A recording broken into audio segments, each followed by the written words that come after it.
Okay, guys, I think we can start today's session. And yesterday we have been discussing about the simulation of different robots. We have seen simulation of uh, Turtlebot, 3, Husky. Then we have worked with the Universal Robot, and also the last robot that we have worked with was Exam. Okay, so maybe I can just show you these robot models.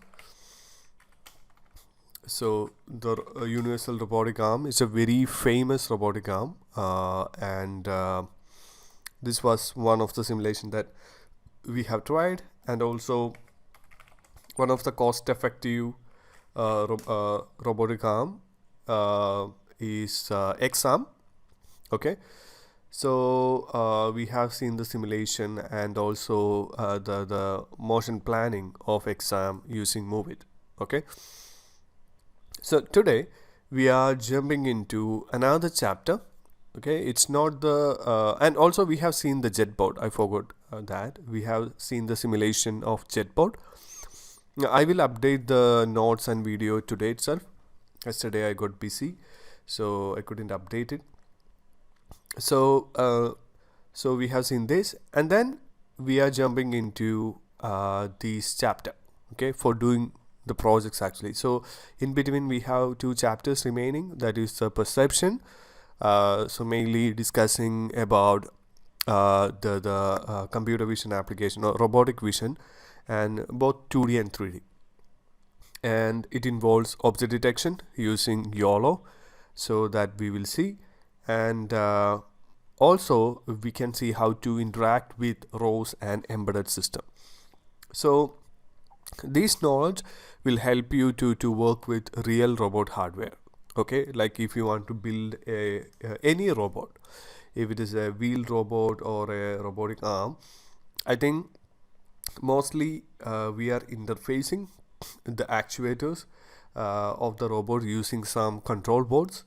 So these knowledge will be very useful. Okay, so ROS and embedded system means in this chapter we will be seeing like how to convert an embedded system. It can be an Arduino or a launch pad. Okay, so I'm talking about the microcontroller boards. Okay, we can turn that into a ROS node. Okay, so the Arduino will subscribe, Arduino will publish topics, Arduino will receive services, all those stuff. Okay, and also we will see like how to configure Ubuntu and ROS in a mini computer or a single board computer like Raspberry Pi, then Jetson Nano. How to configure, like if we are building a robot, mostly we will need these set of components. We need actuators, sensors, then a microcontroller board for interfacing basic sensors and actuators, and there should be a computer as well, right? So the computer we commonly using in robots are like Jetson Nano or Jetson TX2, because all these boards are having small form factor. So small form factor in the sense small size. Okay, so that is well suited for a mobile robot or something. If it is a robotic arm in the sense if it is fixed, if it is as a fixed base, then you can use any computing. Like you can use your laptop or you can use your workstation to work with. Okay, but if it is a moving robot, mobile robot, then we have to consider the form factor, power consumption. Okay, then cost, everything we have to consider. So mostly like we are using Raspberry Pi, Jetson Nano for the hobby projects. Okay, even for products like in before mass manufacturing, most of the companies are using Jetson Nano or like Raspberry Pi for the proof of concept and for getting investment from the investor. So after that there will be like creating their own board and putting the modules. Okay, so these Jetson Nano, Raspberry Pi, they have the production module. So they are using that, and they are building their own PCB and putting into it. Okay, so that is ROS embedded. So we will discuss that later. So I'm jumping into this chapter because we are planning to start some projects based on Gazebo Simulator and create robots. Like it can be a wheeled robots, it can be robotic arm.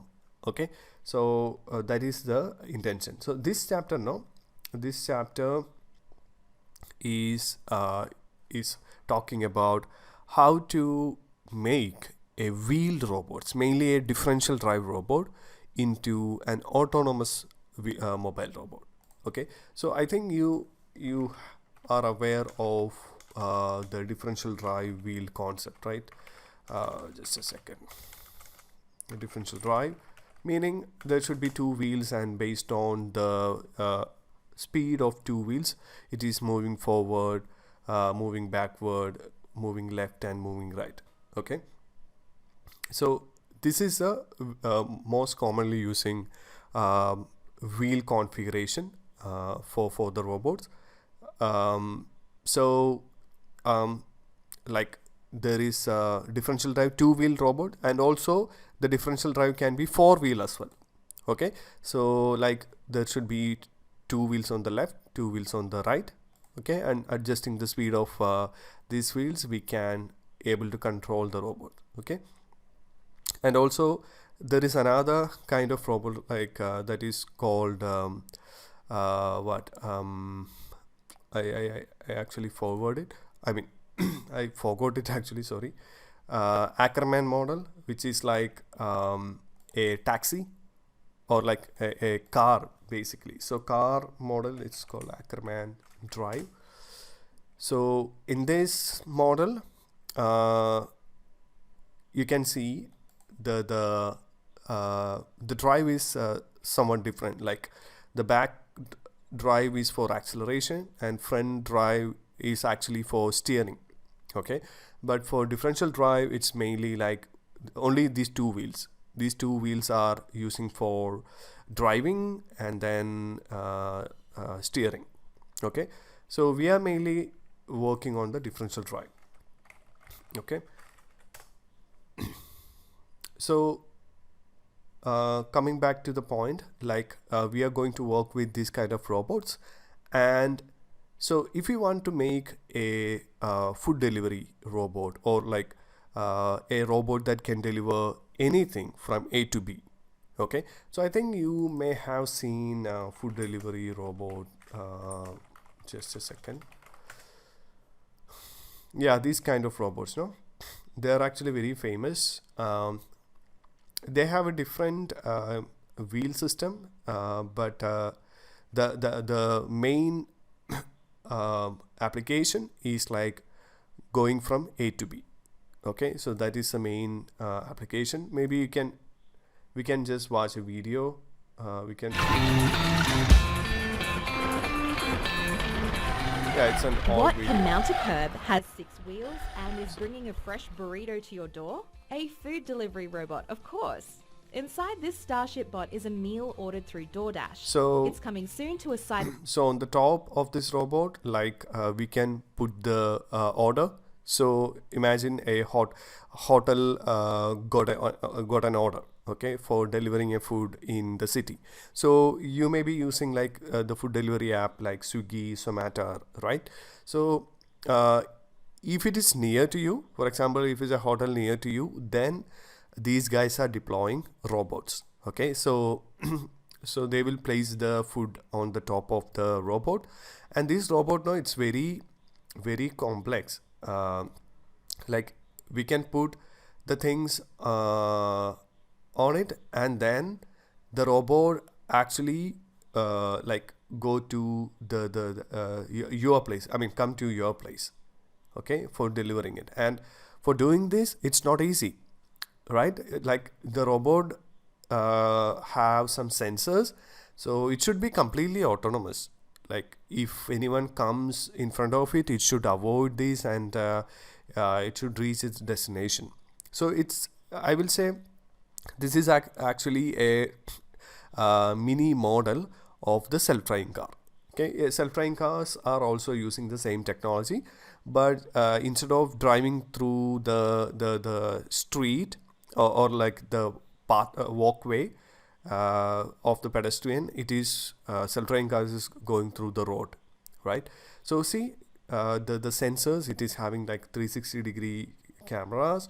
Then you can see these thing, no, these round thing, maybe you may have seen in cars. It's basically ultrasonic, and it is having, I think, lidars as well. Okay, to go, or in order to navigate 3D, like it, the robot should move or work in 3D only, I think. Yeah, so this is a very complex process, guys. So what we are seeing is one thing that is very similar to this. Okay, we are working to create an autonomous mobile robot which can go from A to B. Okay, maybe we can focus on indoor, because the outdoor robots like this are somewhat complicated, and that we will discuss later. But currently we are focusing on the navigation inside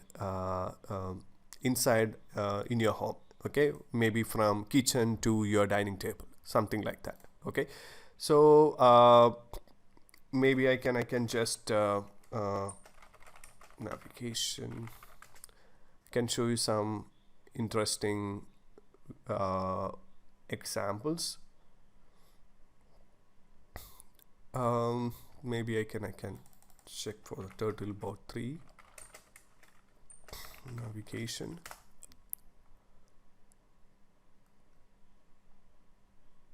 Yeah, I think I have already shown you the example, I mean the simulation example yesterday.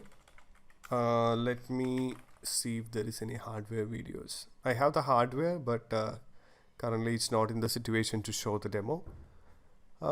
Yeah, let me see this. Yeah, here you can able to see yeah, the robot. This is the thing, like we can give a goal position, that is this red arrow, and robot will reach there. Okay, by using its sensors and all. Okay, so we are going to discuss how to make an mobile robot, or like differential drive robot, into an autonomous mobile robot. Okay, that can go from A to B. Okay, so basically what happening is that we are going to learn, like if you give a goal position on a map, okay, how the robot will reach there. Okay, so it's actually a complex process, because the robot doesn't have any idea about this environment, what are the obstacles, and what are the wheel velocity to reach the destination. So all the things like the wheel velocities to reach the destination, then the obstacle avoidance, path planning, then localization means where is the robot with respect to the map. All these things can be done using a set of packages in ROS. The main package that we are going to see is navigation ROS navigation, and we have G mapping, and we have AMCL. Okay, so what we are going to see is an abstract of all these things. Okay, so you will get an idea. Okay, so let me start with the navigation stack. Okay, an abstract. So I will share the link anyway, just a second.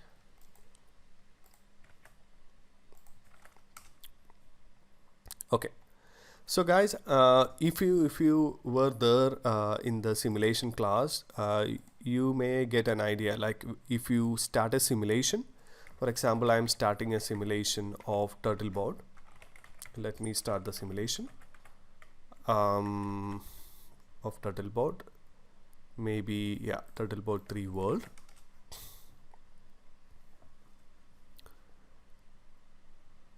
So this turtle bot 3 now this model is having set of sensors. Let me show you that. Okay, so this is a simulation environment, and here is our robot. Okay, it's called turtlebot 3 burger. Okay, that is the robot name, and it is having two wheels, and the top there is a laser scanner or lidar. Okay, it's a 360-degree laser lidar, and inside that inside this robot again there is an IMU, okay, inertial measurement unit. And then what, yeah, so if you give a command velocity to this robot, it will move. Okay, and when it moves, we actually assigned a differential drive controller or a gazebo plugin to move this robot, move the wheels basically, and create the odometry of the robot. Odometry means the position of the robot with respect to the origin. Origin means the starting position. Okay, so if you just check the ROS topic list, what you can able to see is the topics like command velocity. Okay, I think you sorry, you can compare with turtle sim. In turtle sim also we have seen a command velocity, right? Yes. And then we have odometry. Odometry means the current position of the robot. And we have the scan. Scan means it's a topic that is publishing by the laser. And we have the transformation TF. Okay, TF, yeah. So we can just go through these topics. Okay, so we don't need to worry about the simulation because we are actually going to play with the topics only. Like if you give the command velocity to the robot, then the robot in the simulation will move, right? So first we can check the TF. Okay, so if you just check the TF, okay, it's not the RQT graph. Just a second. I can simply load RQT, and then I can load the TF3. So now you can able to find it is having odometry, odom frame, and the base footprint. Okay, yeah, okay, and then what, yeah, so you can find the root frame. When we start the robot simulation, the root frame is odometry. Okay, odometry is actually the root frame, meaning the origin is actually with respect to the odometry. Like the starting position of the robot is 0 0, and when the robot moves 1 meter, then the odom will be like in x direction is 1 meter and y direction it is 0. Okay, so basically in a differential drive robot, if you take any simulation, the root frame will be odometry. With respect to the odometry, we are saying here is the base link of the robot or base footprint. Okay, base footprint is from the robot. Okay, so where is the base footprint with respect to the odometry frame? So maybe I can just visualize it, then you will get an idea. So before that, just a second, let me start the navigation as well. Oh no, just a second. ROS launch, turtlebot 3, then navigation. Okay, maybe we can simply start Office. So the root frame has to set on auto, and then we can add TF. Just a second. TF, where is TF?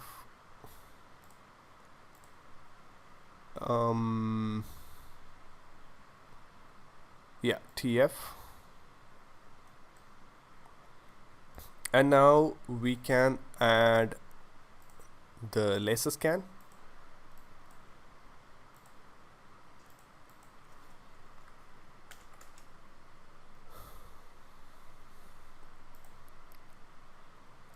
Just a second.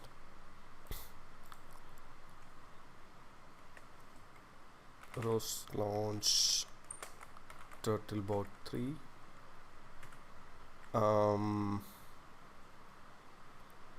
Bring up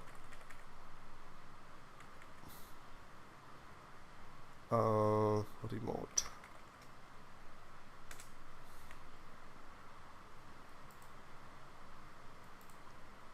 Okay.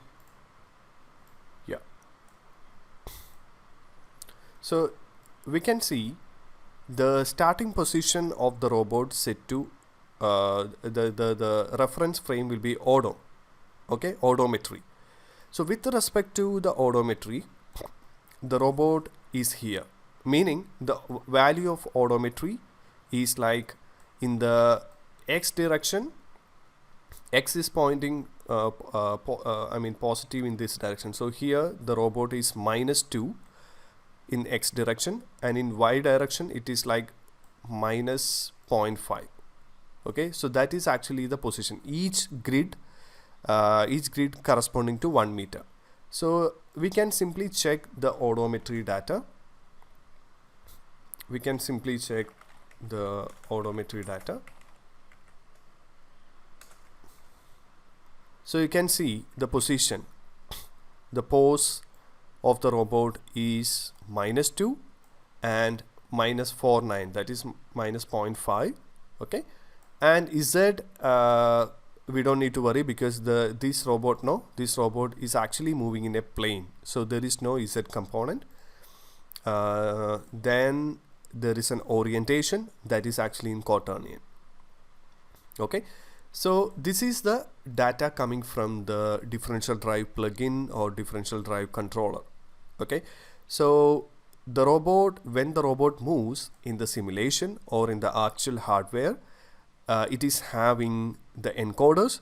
That encoders will compute the odometry, the distance traveled. Okay, and the robot is here. Okay, this is the actual simulated robot, and this is a visualization of the same. Okay, so currently you may be thinking like, we didn't move the robot, right?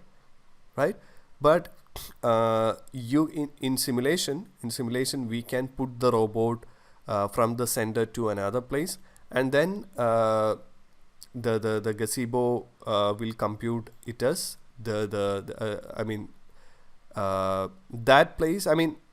The odom is actually in the center.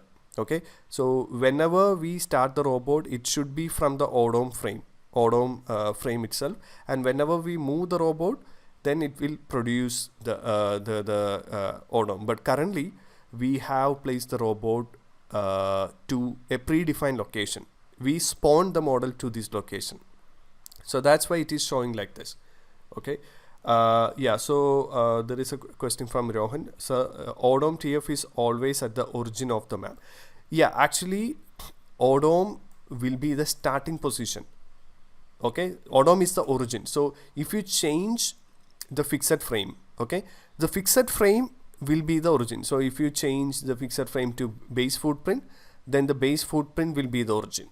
Okay, so based on the fixed frame, that is what the fixed frame is. If you put the fixed frame in RVS, then with respect to that frame, the data will be showing. Got it? So this fixed frame now, it is very important because we have to put the fixed frame as the root frame. Okay, so in order to find the fixed frame, just visualize the RQT. Okay, so RQT, if you visualize RQT, you can find the root frame here is odo. Okay, right. So we are visualizing all the things. You can able to see it is coming up with the laser scan. Okay, so this is the laser scan data that we are getting, and we have an odometry data. Okay, And let's move the robot by giving a command velocity. Let's see whether it is working or not. So just move it. So you can see the robot visualization is moving, and in the real robot also it is, I mean the simulator robot is also moving. Okay, so this is a visualization of that movement. Okay, so what the reason why I showed this, because in a typical wheeled robots, if you are working with ROS and if you want to build a robotic software for a wheeled robot, basically the input to this wheeled robot will be command velocity. Okay, and what are the output from this robot? I mean, the robot gives. The robot is actually giving odometry, right? It is actually calculating from the wheel encoders, and we have the laser scan. Okay, so laser scan is one of the sensor that we are using for autonomous navigation. So we have different types of laser scan. Okay, so for our purpose we don't need like a very expensive laser scan, like we but at least it will cost around 6,000 7,000 rupees for the cheapest lidar. Okay, so so the input will be command velocity, output will be the odometry, and if you have a laser scan, it will publish the scan data. Okay, so that is what we are seeing now. Okay, so now we have a wheel robot, and if you take any simulation, any robots, you can able to find these topics. What are the topics? The topics that it is publishing is publishing is scan, odometry, okay, and it is subscribing to command velocity. Okay, I think you can compare with the Turtle Sim simulator. So Turtle Sim was subscribing to command velocity, and it was publishing the position or pose. Okay, so instead of pose, this robot is publishing the odometry.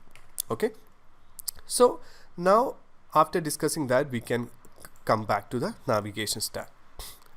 So this is the architecture of navigation stack. Okay, which is actually really easy. I can explain, then you will understand. Okay, it is very easy to understand. So in order to make a robot autonomous, what are the input that we require? Imagine you created an autonomous wheel robot, and now what is the input that we have to give to the autonomous robot? Any idea? What is the basic input? We have an autonomous robot ready, then what should be the input that we have to give to this robot? Any idea? What should be the input? Yeah, Urvashi. Are you talking, Urvashi? I think you are unmute, but I can't able to hear.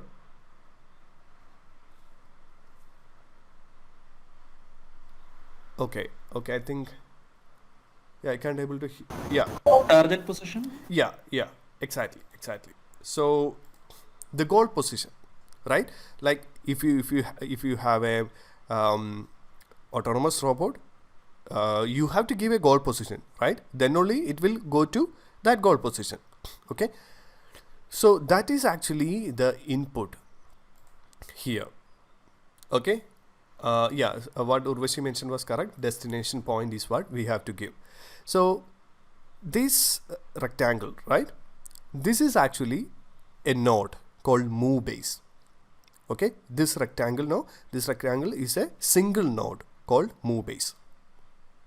Okay, so this move base is actually ROS navigation stack. Okay, a node called move base, that is the ROS navigation stack. But even if it is single node, it is acting like a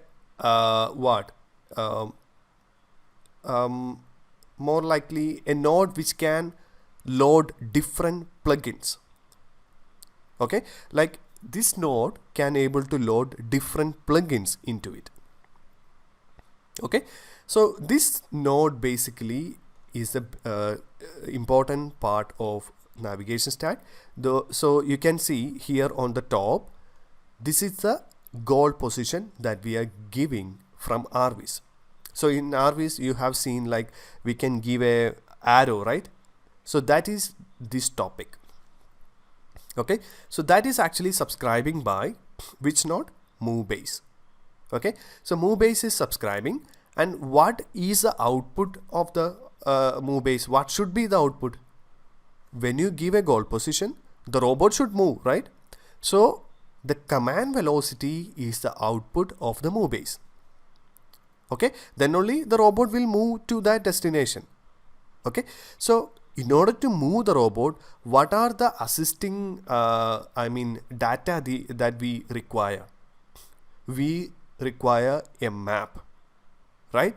We require sensors like laser scan or point cloud. We require, then only we can plan a path through this map by sensing the obstacles and avoiding it, right? So on the right side you can see the input to the move base. What are the inputs, or what are the things that it is subscribing? It is subscribing for a predefined map. Okay, and it is subscribing to sensor topics like laser scan. So in our case, in Turtleboard 3, it is scan topic. Okay, and for the map it is actually, there is a topic called map topic. Okay, so we got two inputs. And what are the other inputs to the navigation stack? There is odometry, right? Odometry, who is generating the odometry? It's either the differential drive controller, or you can use the Gazebo differential drive plugin. Okay, so that will give you the odom topic.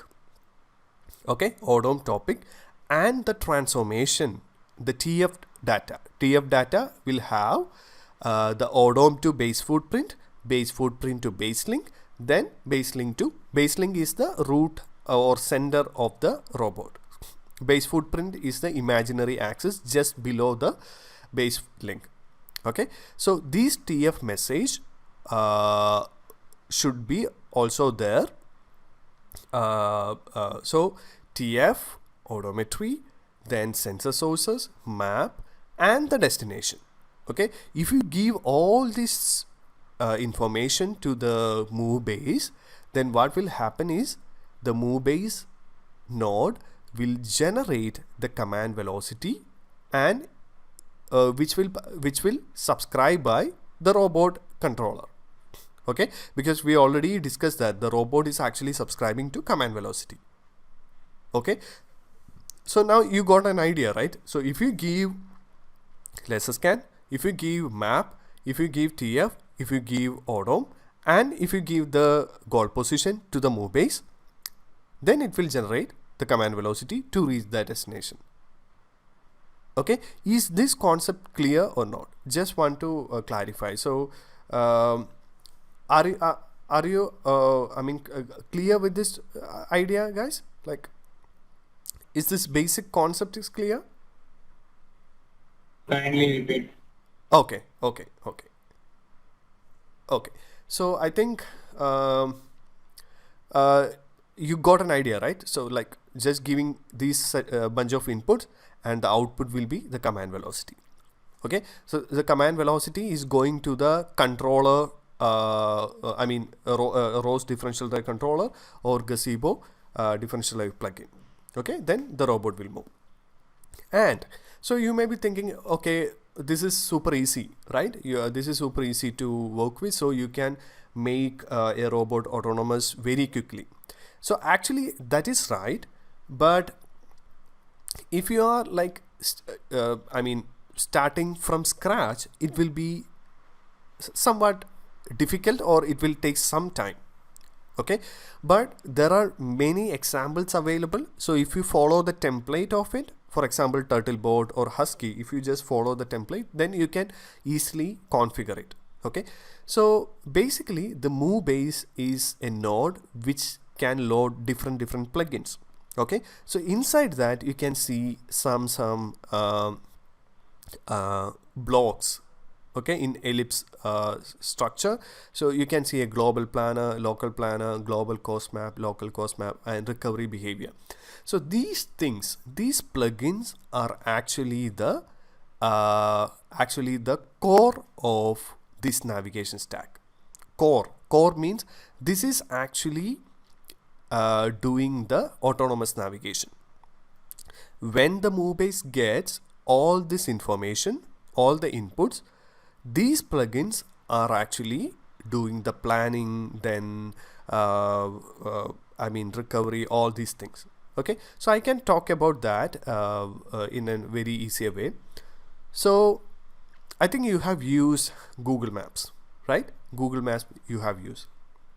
So in Google Maps, if you give a goal position, destination, it will actually draw a path to that destination, right? So we can call that path as a global plan. Okay, global plan, that is a plan from, it can be a shortest path from a current position to the destination. Okay, and then when we press the start button, okay, when we press the start button, it will show section by section. Like in the global plan, it will like show a section of the global plan. Okay, just move like 300 meter. Okay, and then go left, something like that. So the global plan is actually like segmenting or like splitting into small plan. Okay, and then executing this small plan. So when we move, we are actually executing it. So similar to that, the global planner in the move base, it's actually a plugin. Okay, the plugins are actually represented as ellipse. So the global plan, what it does is that it will find the shortest path. You may heard about the A star, Dijkstra. There are different algorithms to find the shortest path from A to B. So in mostly the global planner will have the shortest path algorithm implemented, A star or Dijkstra. So when you give the goal position, the global plan find the shortest path from current robot position to the destination. Okay, and that path is actually transferred to what? Local planner. So responsibility of the local planner is executing each segment of the global plan.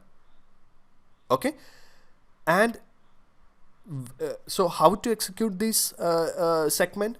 The robot has to move, right? The robot has to move in this small segment. Then only we can say it is executing. So it is like taking care of the sensors and everything, and it will be generating the command velocity to execute that small segment. Okay, so I think you got an idea. Like global planner is giving A to B, and then segments of the plan is of global plan is executed by local planner. And if you check the right side of these things, you can see there is an input called map, right? Map or it's a map file. It's an image file. If you give that map, the map will be like a static map. Maybe let me see if I have any map available. It will be a single file.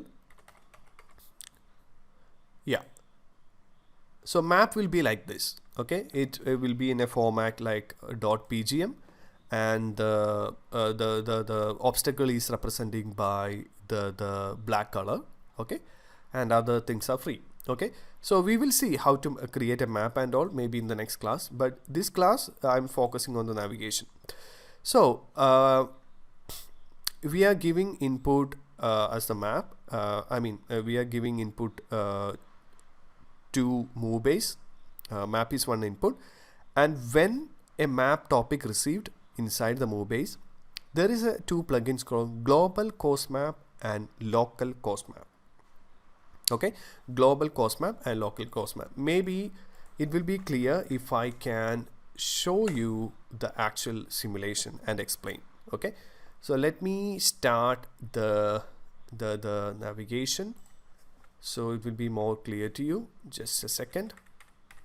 I'm using the turtle board simulation and its navigation file. Just a sec.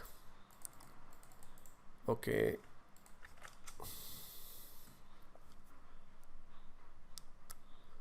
Okay, so we are starting the move base node. By launching that file, it is loading everything. Okay, so here guys, I'm just giving a destination and the robot is moving, right? Okay, so now I can explain what is a global cost map and local cost map.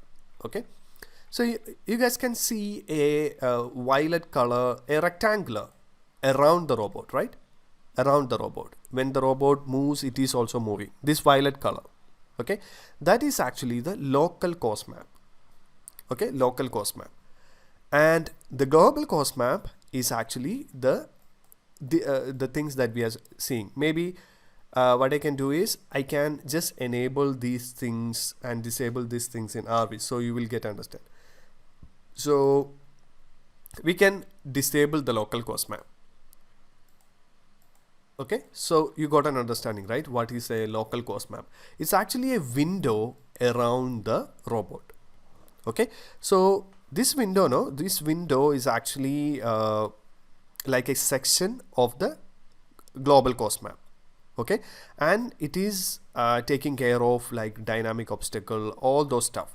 Okay, because the local cost map is actually helping to execute the local plan, because local plan is a segment of global plan and the local cost map is actually helping to execute local plan. So, and what is global map or global cost map? You can see, right? It's actually a layer around the actual map. And what was the actual map? If you disable everything, this is the map. Okay, so this is the already mapped, I mean we already mapped this environment and this is the actual map. So we have added some layers. Layers means obstacle layer. Okay, so you know that these black color, no, these black color of the map represent the obstacle. Okay, and what is actually global cost map doing? It is actually adding some more layer around the robot, I mean around the map. So can anyone say what is the purpose of adding an extra layer over the actual obstacle? Can anyone say what is the purpose? So that there is some freeway by the in reaching the obstacle, we know that it is ahead of that distance will be the distance that the robot is aware that it should not go around it. There is like some sort of freeway. Yeah, mostly. Like maybe I can clarify that. So the thing is that this is actual obstacle, right? And our objective is to not collide with this obstacle. Don't collide with this obstacle. If it is colliding with the obstacle, then the navigation will not be proper for sure, right? So in order to avoid this collision, in advance, we are adding a obstacle layer around these actual obstacle. Okay, so you can actually change the parameters and all. By the way, you can add a layer called inflation layer. Okay, inflation. So we are inflating the actual obstacle to avoid the actual collision. So before touching the actual obstacle, it is touching the inflation layer. Okay, then the robot can sense it, or navigation stack can sense it, like whether it reached the inflation layer. So, and also the path planner can able to plan not through the inflation layer.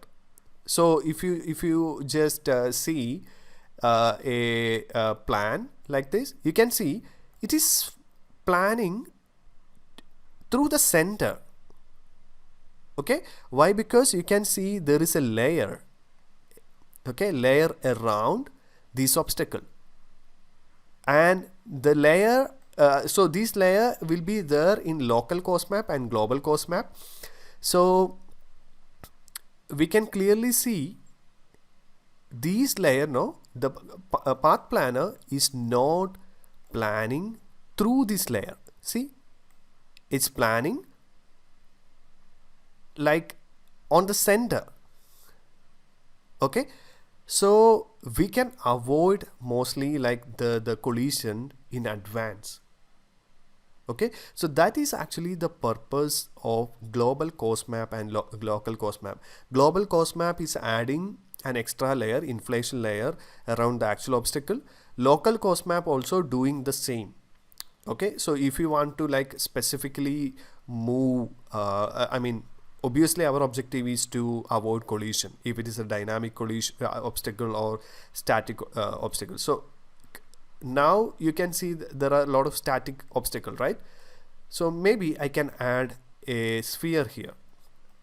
Okay, sphere. So now you can see the laser is detecting and marking that as an obstacle. It's a dynamic obstacle, by the way. Okay, and we are planning here. So here you can see it is not taking that path. Okay, here it is taking this path and trying to move around, but I don't think it can move, by the way. Okay, it is actually trying its best to move. Okay, but it can't. Okay, so sometime if the configuration, all these things can be configured. So sometime if the robot can't move, then we can say robot is in trap. Okay, like currently you can see the robot can't go anywhere. The robot is simply trying to go, but unfortunately it is not planning another path. It's trying to go to that path. So you can see the actual scenario. The robot, like, I think it's no, it didn't hit, but somehow it can't go through this that space. Okay, so now we can say the robot is actually trapped. Okay, trapped means we have seen another block, right? Recovery behavior. Okay, so if the robot is going from A to B and if it is trapped in some corners, okay, trapped means the robot can't able to move from that location, or the robot can't go to the destination somehow. Okay, so in that scenario the robot will initiate the recovery behavior. Recovery behavior means rotating 360 degree. Okay, that is one recovery behavior. So if you check the command from it, maybe you can see sometime yeah, clearing both course map to unstuck the robot. So it is actually, see, rotate recovery behavior started. Okay, so when the robot got stuck, it will enable what? It will enable recovery behavior. And recovery behaviors are very simple. It will initiate a behavior, a recovery behavior, a motion. Basically, simply rotate the robot in 360 degree. Okay, and then the robot will try to find the path again. Okay, but if the robot unable to find the path, then we have to restart. Okay, but all these things, no, all these things can change by fine-tuning the parameters. Okay, it's all in our hand. Okay, so the robot can trap sometime, but in the actual scenario everything can be fine-tuned.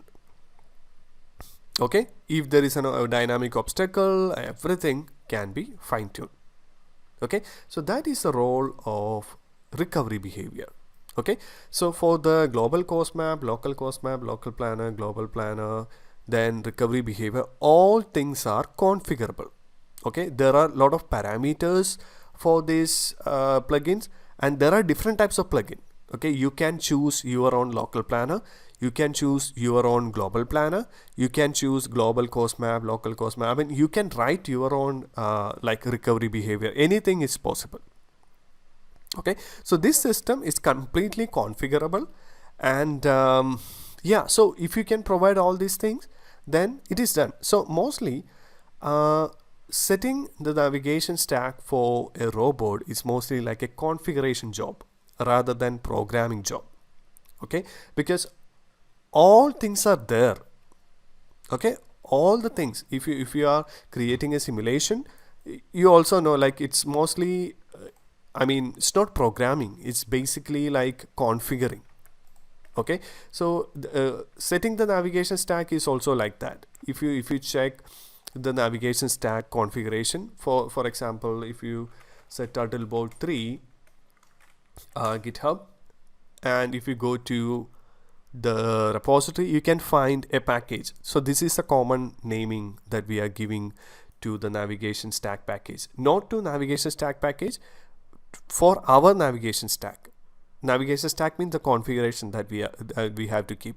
So this is a package, and this is having a set of launch file, then maps, okay, and parameter. This is the important one, because all these parameters will be loading, and it is configuring each part of the move base. Okay, so the move base node have some parameters, then the cost map, then the local planner, then the global planner, then the global cost map. Everything has some parameters. Okay, so the difficulty is in creating this configuration. Okay, basically this package, this package doesn't depend on much things, but maybe you can just put the exec depends. Exec depend means when you execute something from this package, you need map server, move base, then AMCL, all this stuff. Okay, so this is a basic package which doesn't have any code, which doesn't have any Python code, it doesn't have any C++ code. What it's having is some launch files. Okay, and so this launch file will be launching the move base node. Basically you can see a move base dot launch, this one. Okay, so this is where we are starting the node.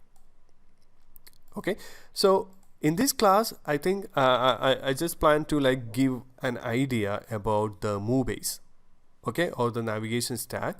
So the concept, I just want to clarify, like, if you provide all these things, and if you can configure the move base node and all this plugin, then the robot, your robot, will be autonomous. Okay, so that is the thing, and we have to learn something from the from this tutorial to configure your own navigation stack. It's not navigation stack, navigation package. So in the navigation package, basically having these kind of launch file. So when you launch the navigation, it should launch the move base, right? And it should load the configurations. So basically these package, the turtleboard 3 navigation or husky navigation, it only have the launch files and configurations. That's it. No code, nothing. Okay, so creating your own navigation package is very straightforward, but the work will be there if you are like fine tuning it. Like, for example, if you want to create a pretty good recovery behavior, or if you don't want to like move the robot in some certain manner, or something related to the behavior, if you want to, then you may need to change the local planner. Okay, you may need to change global planner maybe. Okay, so there are a list of local planners available, like TEB local planner, which is very famous. I think if you check the TEB local planner, this is one planner that we can able to use in different kinds of robots. Okay, like it will work with the car like robots, then differential drive. Okay, so maybe I think they have shown some, yeah, this is actually a simulation of a warehouse robot. So you can see like how it is planning. Okay, so it is planning the path through a door. Okay, the robot is moving like straight without much obstacles. And this is another robot, so you can see the robot is moving right. So the main thing, if you change the course, the planner, you will get different behaviors. Okay, so like you can see, if you give a goal position, how the local planner helps the robot. Like it's actually moving very effectively, right? Yeah, so this is tab local planner. Okay, so by changing all these things, we can effectively implement this kind of behavior. Okay, so the main work is there for configuring. So that is not a simple work. For example, if you just go through the tab local planner, it is having a tons of parameters. So if you just scroll down, these all are parameters. I can simply share the wiki page. So this much of parameters, and the parameter explanation is there. So what we are trying to do is we are actually configuring a algorithm that we don't know yet. And the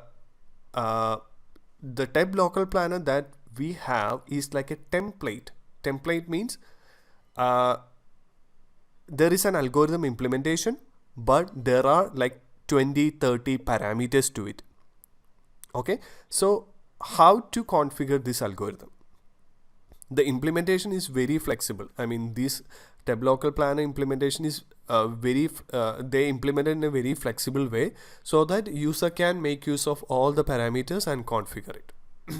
Okay, so in some scenarios we don't need this flexibility, so what we will do is we will load with some default values or some existing robot values or something. Okay, yes, so that is the thing, guys. I think you got the point, right? So let me know if you have any confusion with the navigation stack. I mean, basic idea of navigation stack. Tomorrow I think we can create we can discuss the package, and then we will be seeing the mapping. Okay, how to map an environment using SLAM algorithm, and how to localize the robot in map. Okay, so yes, so that is a plan. So from tomorrow onwards, we will be like thinking about the projects. Okay, so let me know if you have any questions, guys. Let me know. Sir, will the robot move always in the center of the local cost map? Center of the I didn't maybe I can yeah, I got you. I got what you meant. Yeah, I can just a second. Maybe I can clarify. There is one issue that you have mentioned. So what you are asking is, like, we have the local cost map here, and will the robot always follow through the center, right? So it's not actually it's not the center. Basically, it is avoiding the or it is the global cost map is trying to plan a path that is having no inflation radius or inflation layer. So if you plan a path, if the destination is here, you can see it is planning outside this layer. Okay, so this much of gap is there, right? So robot can plan a path in between. So it's not necessarily be the center, but like this is available path, right? Here you can see there is a red color here, and there is an area where the robot can move. So the path planner will be that will be depending on your path planner, and mostly the path planner will select a path that is not through the inflation radius. Otherwise, there is no purpose in the inflation radius. Okay, so basically, the robot will try to plan outside it, but sometime the robot will enter into the inflation radius as well when it rotates or something, and then the robot can't escape. Okay, so that's where like we are initiating the the recovery behavior. Okay, so if you see, it's actually perfectly going through the center of these two obstacles. Okay, but these position, no, this can change because there is some freeway between these two inflation. Okay, so that's why I mentioned through the center, but it's not through the center of the local cost map, it's through the center of or the gap between two obstacle layer. Is that clear, Kalpesh?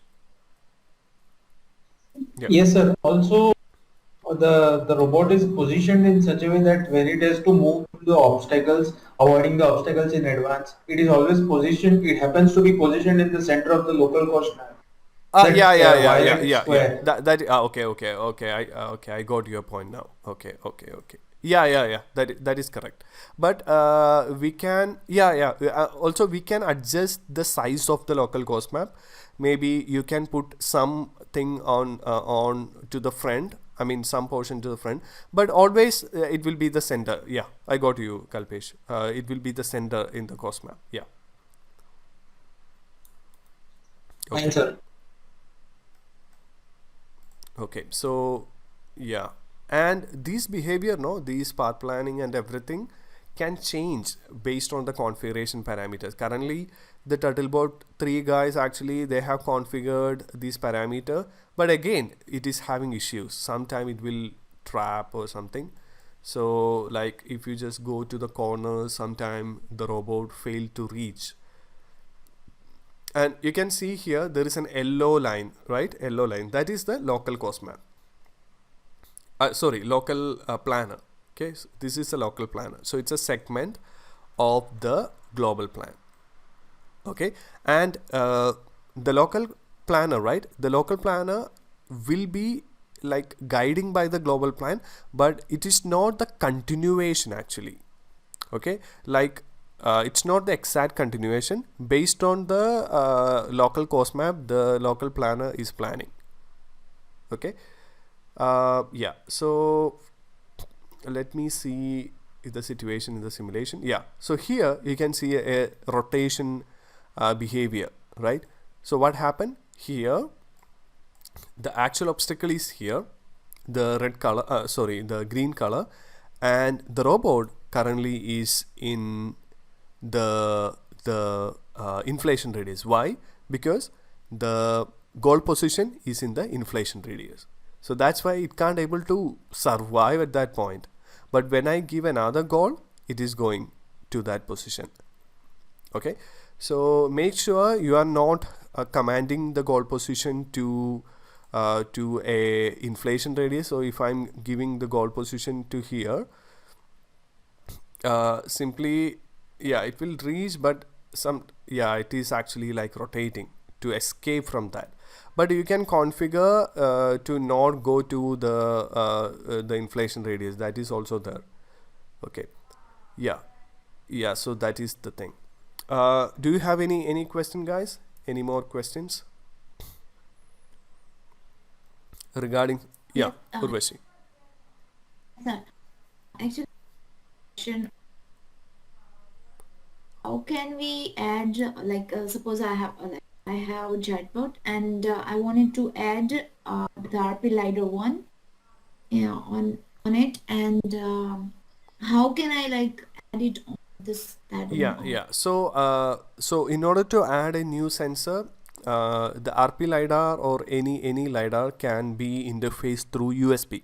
Okay, so if you are working in a PC or a Raspberry Pi or in a Jetson Nano, you can simply connect to the USB, and if it is an RP lidar, there is a driver already.